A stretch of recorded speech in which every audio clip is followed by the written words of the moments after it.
MTV news Kannada ವಾಹಿನಿಗೆ ಸ್ವಾಗತ. Police ಠಾಣೆ ಎದುರು ತಂದೆಯ ಶವವಿಟ್ಟು ಇನ್ಸ್ಪೆಕ್ಟರ್ ಪ್ರತಿಭಟನೆ ನಡೆಸಿರುವ ಘಟನೆ ರಾಯಭಾಗ ತಾಲೂಕಿನ ಹಾರುಗೆರೆಯಲ್ಲಿ ಜರುಗಿದೆ.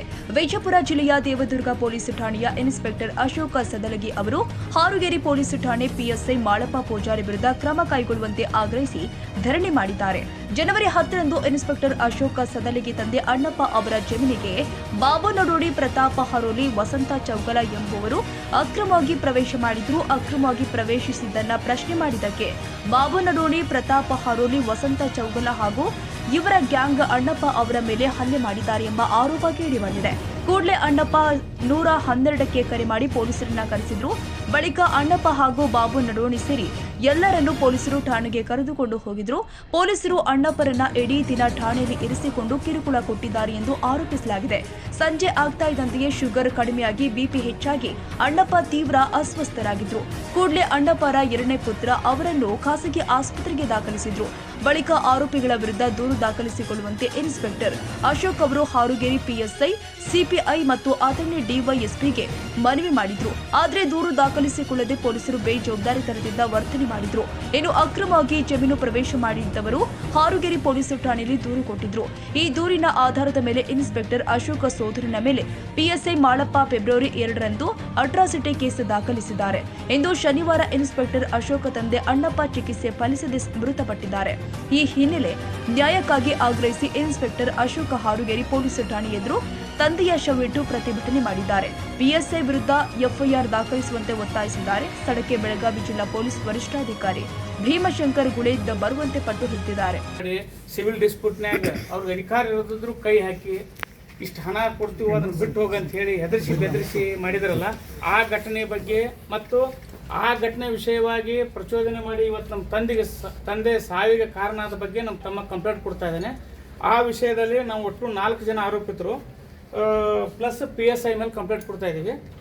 ಅದರಲ್ಲಿ ಬಾಬು ನಡೋಣಿ, ಪ್ರತಾಪ್ ಹರೋಲಿ, ವಸಂತ ಚೌಗಲ ಮತ್ತು ಆ ಜಮೀನು ಯಾರು ಕೊಟ್ಟು ಸಹಿ ಮಾಡಿ ಅವರು ಮಾರಾಟ ಪ್ರಯತ್ನ ಪಟ್ಟಿದ್ದಲ್ಲ ಮೂಲ ಮಾಲಕರಿಗೆ 20 ವರ್ಷ ಈಗ ಅವರು ಕಂಗಣಮತರಾಗಿ ಮಾಡ್ಯಾರ.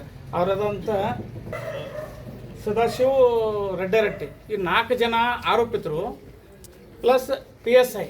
ಅದನ್ನು ಆ್ಯಕ್ಚುಲಿ PSI ಅವರು ಕೇಳಬೇಕಾಗಿತ್ತು, ಯಾಕಪ್ಪ ಏನು ಸಿವಿಲ್ ಡಿಸ್ಪ್ಯೂಟ್ ಐತಿ ನಮ್ಗೆ ಬರಂಗಿಲ್ಲ, ನೀವು ಮುಂದೆ ಕೋರ್ಟ್ಗೆರೆ ಹೋಗ್ರಿ ಇಲ್ಲ ಬಗೆಹರಿಸ್ಕೋತ ಹೇಳಬೇಕಾಗಿತ್ತು. ಅದು ಇಲ್ಲ, ಏಕಾಏಕಿ ತಂದು ಎಳೆದು ಒಳಗೆ ಹೋಗದ. ಇದ ಉತ್ಸಾಹ ಅವರಿಗೆ PSI ಮಾಳಪ್ಪ ಪೂಜಾರಿ ಅವರು. ಈ ಉತ್ಸಾಹ ಅವರಿಗೆ ಹೊಡೆದಾಟ ಬಡದಾಟ ಕೊಲೆ ರೇಪ್ ಇದಾದಾಗ ಇರುವುದಿಲ್ಲ, ಕಳ್ತನ ಆದಾಗ ಇರುವುದಿಲ್ಲ. ಆದ್ರೆ ಒಂದು ಸಿವಿಲ್ ಡಿಸ್ಪ್ಯೂಟ್ ಐತಿ, ದುಡ್ಡು ಸಿಗ್ತೈತೆ ಅನ್ನೋ ಕಾರಣಕ್ಕೆ ಮಾಡ್ಯಾರ.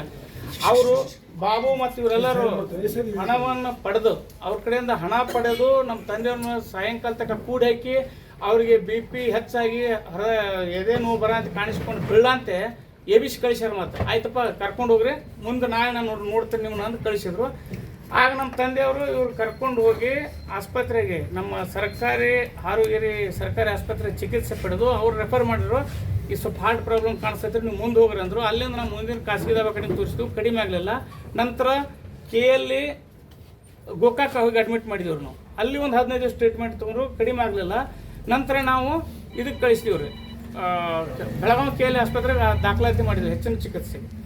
ಆವಾಗ ದಿನಾಂಕ 2/2/2025 ಅಂದ್ರೆ ಮೊನ್ನೆ ಫೆಬ್ರವರಿ 2ನೇ ತಾರೀಕು ಇವರು PSI ಮಾಳಪ್ಪ ಪೂಜಾರಿ ಅವರು ಮತ್ತು ಬಾಬು ನಡೋಣಿಯವ್ರನ್ನ ಕರೆಸಿ, ನೋಡು ನನ್ನ ಮೇಲೆ ನಿನ್ನ ಮೇಲೆ ಎಲ್ಲರ ಮೇಲೆ ಅರ್ಜಿ ಕೊಟ್ಟಾರ, SP ಸರ್ IG ಸಾಹೇಬ್ ಇರ್ತಾನೆ, ಇದು ನಮಗೆ ತೊಂದರೆ ಆಗುತ್ತೆ, ನಿಮಗೂ ತೊಂದರೆ ಆಗುತ್ತೆ, ನಿಮ್ಮ ಮಾತು ಕೇಳ್ಕೊಂಡು ನಾ ಮಾಡೀನಿ, ನಾನು ನೌಕರಿ ಉಳಿಸ್ಕೋಬೇಕಾಗಿತ್ತು. ಈಗ ಅದಕ್ಕೆ ನೀನು ಅವ್ರ ಮೇಲೆ ಒಂದು ಜಾತಿ ನಿಂದನ ಪ್ರಕರಣ ಕೊಡು, ಅದನ್ನು ವ್ಯಾಪಾರ ಹಾಕೋತನು, ಅವಾಗ ತನ್ನ ಹಾದಿಗೆ ಬರ್ತಾರೆ ಅವ್ರ, ಈ ಕೇಸ್ ಮುಗಿಸುನು ಅಂತ ಅಂದು ಅವತ್ತು ಅವ್ರ ಕಡೆ ಒಂದು ಪ್ರಕರಣ ತೊಗೊಂಡು ಅದಕ್ಕೆ ಒಂದು ಸೀಲ್ ಒತ್ತಿ ಕೊಟ್ಟಾರೆ. ಇವರು ಹಂಗೆ ವ್ಯಾಪಾರ ಹಾಕ್ಯಾರಿಲ್ಲ ಗೊತ್ತಿಲ್ಲ, ಅದು ಸೀಲ್ ಓದಿ ಕೊಟ್ಟಾರ.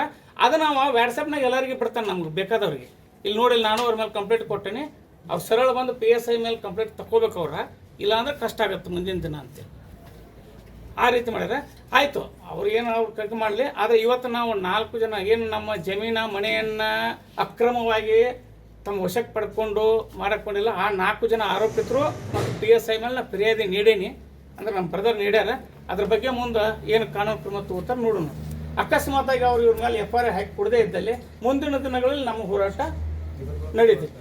ಯಾವುದು ನಡೀತೈತಿ. ಮತ್ತು ಇವತ್ತು ಅನಿವಾರ್ಯ ಕಾರಣ ತಂದೆಯವ್ರಿಗೆ ಇದು ಮಾಡೋದು ಬಂದ್ರೆ ಮಾಡ್ತೀವಿ ನಾವು ಇಲ್ಲ ಅನ್ನಲ್ಲ. ಯಾಕಂದ್ರೆ ಎಲ್ಲ ದುಡ್ಡು ನಮ್ಮ ಎಲ್ಲ ಬಂಧು ಮಿತ್ರ ಕುಡಿಯಾರ ಆ ವಿಷಯದಾಗಿ ಹಿಂಗೆ ಇಟ್ಟು ನಾವು ಮಾಡೋದು ತಪ್ಪಾಗತ್ತೆ ಅಂತ ನನಗೂ ಅನಿಸ್ತೈತೆ. ಆದ್ರೆ ಇವ್ರು ಮಾಡಲಿಲ್ಲ ಅಂದ್ರೆ ಇನ್ನು 2 ದಿನದಲ್ಲಿ ನಾವು ನಮ್ಮ ಕುಟುಂಬ ಸಮೇತ ಬಂದು ಸ್ಟೇಷನ್ ಮುಂದೆ ಸ್ಟ್ರೈಕ್ ಕೊಟ್ವಿ. ದೇವರು ತೀರ್ಕೊಂಡಿದ್ದಾರೆ, ಅದ್ರ ಬಗ್ಗೆ ತುಂಬ ಶೋಕ ವ್ಯಕ್ತಪಡಿಸ್ತೇನೆ. ಈ ರೀತಿ ಘಟನೆ ಜರಗಬಾರ್ದು. ಈಗೇನು ಅವರು ಕಂಪ್ಲೇಂಟ್ ಕೊಟ್ಟಿದ್ದಾರೆ ಅದ್ರ ಬಗ್ಗೆ ಅರ್ಜಿ ವಿಚಾರಣೆ ಸಲುವಾಗಿ ಇನ್ಸ್ಪೆಕ್ಟರ್ ಹತ್ರ ಬಂದಿದೆ, ಅದನ್ನು ಕೂಡ ಪರಿಶೀಲಿಸಿದ್ವಿ ಮತ್ತು ಅವ್ರು ಈಗೊಂದು ಅರ್ಜಿನೂ ಕೊಟ್ಟಿದ್ದಾರೆ, ಅದ್ರ ಕೂಡ ಪ್ರಕಾರ ನಾವು ಕ್ರಮ ಕೈಗೊಳ್ತೀವಿ. ಎಫ್.ಐ.ಆರ್ ಆಗುತ್ತೆ ಸರ್? ಅದ್ರ ಬಗ್ಗೆ ಯೋಚನೆ ಮಾಡಿ ಮಾಡ್ತೀವಿ. ಯಾವಾಗ ಯೋಚನೆ ಮಾಡೋದು ಸರ್? ಅಲ್ಲ ನೋಡ್ಕೊಂಡ್ಬಿಟ್ಟು ಏನು ಕಂಟೆಂಟ್ಸ್ ಬರುತ್ತೆ ನೋಡಿ ಮಾಡ್ತೀವಿ ಅದನ್ನು. ಒಬ್ಬ ಅಧಿಕಾರಿ ತಂದೆ ಅವ್ರ ಮೇಲೆ ಹಿಂಗಾದ್ರೆ ಸರ್ ಜನಸಾಮಾನ್ಯರ ಪರಿಸ್ಥಿತಿ ಯಾವ ರೀತಿ?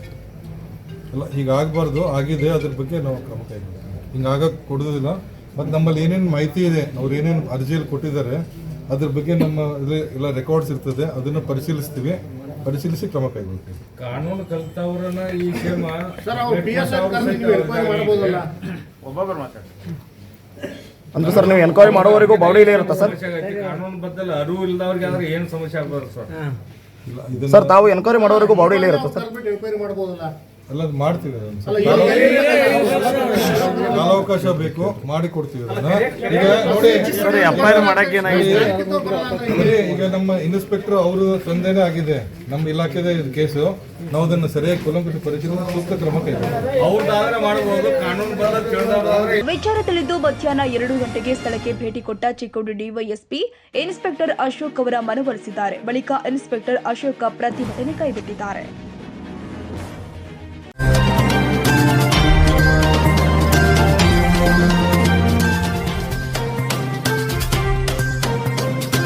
ತಾಜಾ ಸುದ್ದಿಗಾಗಿ MTV ನ್ಯೂಸ್ 24/7ಗೆ ಸಬ್ಸ್ಕ್ರೈಬ್ ಮಾಡಿ ಮತ್ತು ಬೆಲ್ ಐಕಾನ್ ಅನ್ನು ಒತ್ತಿ. ತಪ್ಪದೇ ಲಿಂಕ್ ಶೇರ್ ಮಾಡಿ.